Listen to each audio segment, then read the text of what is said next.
छठा अध्याय। अतः उसके साथ सहकर्मी होने के नाते सेवकाई को देखने का एक कितना अच्छा तरीका है। मैं यीशु के साथ कार्य करता हूं, उसके सहयोग में यह कार्य कर रहा हूं। हम भी तुमसे यह आग्रह करते हैं कि परमेश्वर के अनुग्रह को व्यर्थ करने के लिए ग्रहण न करो, क्योंकि वह कहता है, ग्रहण किए जाने के समय मैंने तेरी सुनी और उद्धार के दिन मैंने तेरी सहायता की। देखो, अभी ग्रहण किए जाने का समय है। देखो, अभी वह उद्धार का दिन है। हम किसी बात में ठोकर का कारण नहीं बनते जिससे कि हमारी सेवा पर आंच आए। और इस प्रकार पौलुस फिर अपनी सेवकाई के विषय पर जाता है। यीशु मसीह के लिए उसकी सेवकाई, वह यह मानकर सेवा करता है कि वह यीशु का सहकर्मी है, और इस प्रकार वह विनती करता है कि वे परमेश्वर के अनुग्रह को व्यर्थ में ग्रहण न करें, परंतु आज उद्धार को प्राप्त करें जो परमेश्वर देता है उसको, और आखिरकार तिरस्कार न करें। परमेश्वर का अनुग्रह उसे ले लो। आज ही उद्धार का दिन है। और इस प्रकार पौलुस कहता है, मैं किसी व्यक्ति के लिए ठोकर का कारण नहीं होना चाहता, और न ही यह चाहता हूं कि सेवकाई पर दोष लगाया जाए।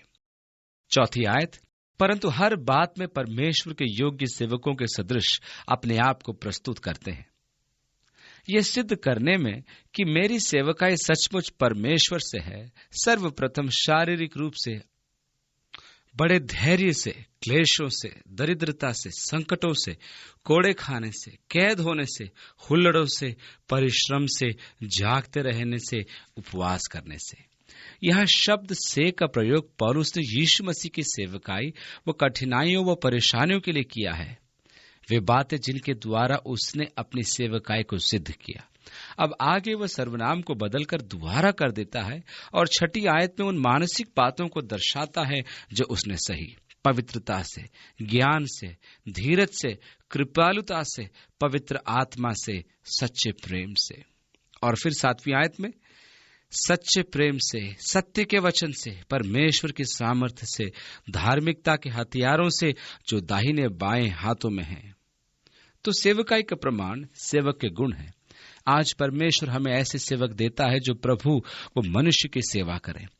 आठवीं आयत से आगे, आदर और निरादर से, दुर्नाम और सुनाम से, यद्यपि भरमाने वालों जैसे मालूम होते हैं तो अभी सच्चे हैं, अनजानों के सदृश हैं तो अभी प्रसिद्ध है, मरते हुओं के समान हैं और देखो जीवित है, मार खाने वालों के सदृश हैं परंतु प्राण से मारे नहीं जाते, शोक करने वालों के समान हैं परंतु सर्वदा आनंद करते हैं, कंगालों के समान हैं परंतु बहुतों को धनवान बना देते हैं।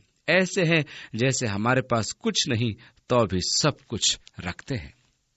देखिए, सेवकाई में विरोधाभास, दुखी परंतु सदा आनंदित, दरिद्र परंतु बहुतों को धनी बना देते हैं, कुछ नहीं परंतु सब कुछ रखते हैं क्योंकि मसीह को हम रखते हैं।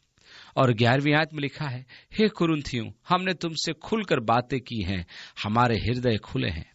मैं अपने को तुम्हारे सामने प्रस्तुत कर रहा हूं, मेरा हृदय तुम्हारे लिए बड़ा है। और 12वीं आयत में, हम तुम्हारे लिए रुकावट का कारण नहीं हुए। रुकावट का कारण शब्द का असली अर्थ सकड़े स्थान है, और सकड़े स्थान का मतलब है ऐसे जगह पर आ जाना जहां पर आपके अंग बीच में आ जाएं। और इस प्रकार रखने जाने का अर्थ है कि टेढ़ापन या जो कुछ भी है, यदि अधिक दबाया जाए तो सीधा हो जाता है, आप सीधे कर दिए जाते हैं। तो सकड़े स्थान में दबाए जाकर ताकि सीधे किया जाए, सकड़ी जगह में दबाए जाने की पीड़ा। और पौलुस कुरिन्थियों से कहता है, मेरे कारण तुम्हें सकड़े स्थान में नहीं दबाया गया, परंतु तुम स्वयं में रुकावट पाते हो। तुम्हें बच्चे समझकर अब मैं कहता हूं कि तुम भी इसके बदले अपने हृदय हमारे लिए दो। तुम्हें इस दबाव में नहीं देखा गया है, तुम्हें पीड़ा नहीं दी गई इस सकड़े स्थान में, परंतु मेरा हृदय तुम्हारे लिए खुला है। मेरी विनती है कि तुम भी खोलो, तुम्हारे हृदय खोलो, तुम इस दबाव में स्वतः न पड़ जाओ, न ही सकड़े स्थान में फंसे रहो।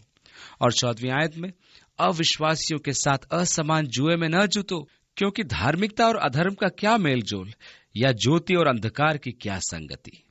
कितने लोग विश्वास करते हैं कि वे विशेष हैं जिन पर पवित्र शास्त्र लागू नहीं होता, और इस प्रकार वे जो चाहते हैं वे कर सकते हैं और परिस्थितियों के आधार पर करते हैं। परमेश्वर नहीं करता। परमेश्वर सचमुच नहीं सोच रहा था कि उनकी परिस्थिति के कारण वे अपने नियम को बदल सकते हैं। और इस प्रकार बहुत लोग हैं जो असमान जुए में अविश्वासियों के साथ जुटते हैं। यह विश्वास व आशा करते हुए कि बातें ठीक हो जाएंगी और परमेश्वर उनका ख्याल कर लेगा। एक पुरानी यूनानी कहावत है कि देवताओं का पासा भारी है, अर्थात आप परमेश्वर के विरोध में जीत नहीं सकते। आप परमेश्वर के वचन को किसी हाल से हरा नहीं सकते। मेरी सेवकाई के दौरान बहुत से युवक आए कि वे प्रेम में हैं और वे अपने सपनों के व्यक्ति या सपनों की रानी से विवाह करना चाहते हैं, परंतु वे मसीही नहीं हैं। परंतु मुझे मालूम है कि मेरे मसीही जीवन व प्रेम के द्वारा मैं उनको मसीह में ले आऊंगा। परंतु वहां वचन कहता है, अविश्वासियों के साथ असमान जुए में न जुतो। ऐसे लोग पवित्र शास्त्र के स्पष्ट परामर्श के बाद भी विवाह कर लेते हैं और ज्यादातर ऐसे प्रेम विवाहों में दोनों के बीच के रिश्तों में दरार पड़ जाती है।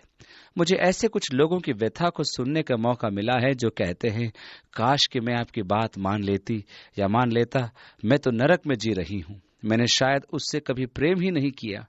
ऐसे लोगों का जीवन बर्बाद हो जाता है क्योंकि उन्होंने सोचा कि वे परमेश्वर की आज्ञा के विपरीत जाकर जीत जाएंगे। इसलिए वचन में लिखा है, अविश्वासियों के साथ असमान जुए में न जुतो। अब यह बात केवल विवाह तक सीमित नहीं है, यह भिन्न प्रकार के जुओं के लिए सत्य है। जहां आप एक अविश्वासी के साथ आते हैं और असमान परिस्थिति में होते हैं। ध्यान दें, आप सदा असमान परिस्थिति में होंगे यदि एक अविश्वासी के साथ आप जुते हैं, क्योंकि वे उन नियमों को नहीं मानते जिन्हें आप मानते हैं। वे उसी नैतिकता से नहीं जीते जिससे आप जीते हैं, और झूठ बोलने से वे परेशान नहीं होते, बेईमानी करने से वे परेशान नहीं होते, अनर्थक बातों से वे परेशान नहीं होते, परंतु आप होंगे।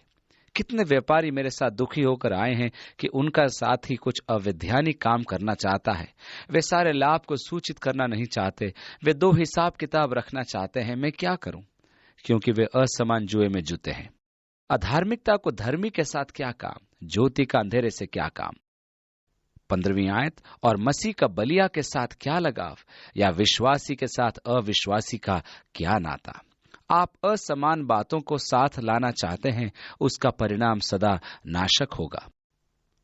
16वीं आयत, या मूर्तियों से परमेश्वर के मंदिर का क्या समझौता, क्योंकि हम तो जीवित परमेश्वर के मंदिर हैं। यह पुराना तंबू जीवित परमेश्वर का मंदिर है। पौलुस कहता है, क्या तुम नहीं जानते कि तुम्हारी देह पवित्र आत्मा का मंदिर है जो तुम में है, तुम अपने नहीं हो वरन एक मूल्य देकर खरीदे गए हो। परमेश्वर के मंदिर का मूर्तियों से क्या संबंध हो सकता है?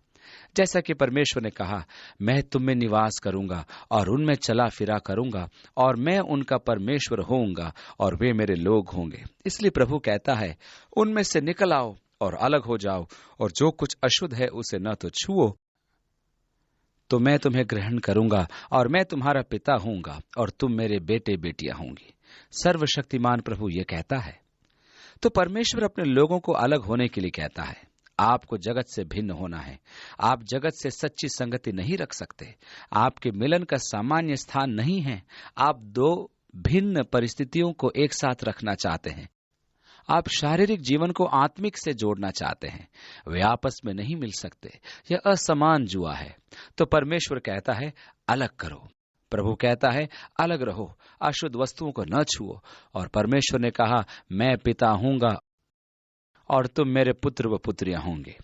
परमेश्वर के संतान होने के नाते आप उससे भिन्न जीवन जीते हैं जो परमेश्वर के संतान नहीं। आपसे भिन्न जीवन की आशा उनकी होती है, भिन्न स्तरों में, भिन्न लक्ष्यों में। यदि तुम उन्हीं से प्रेम करते हो जो तुमसे प्रेम करते हैं, तो तुम दूसरों से अधिक क्या करते हो? अन्य जाति भी ऐसा ही करते हैं।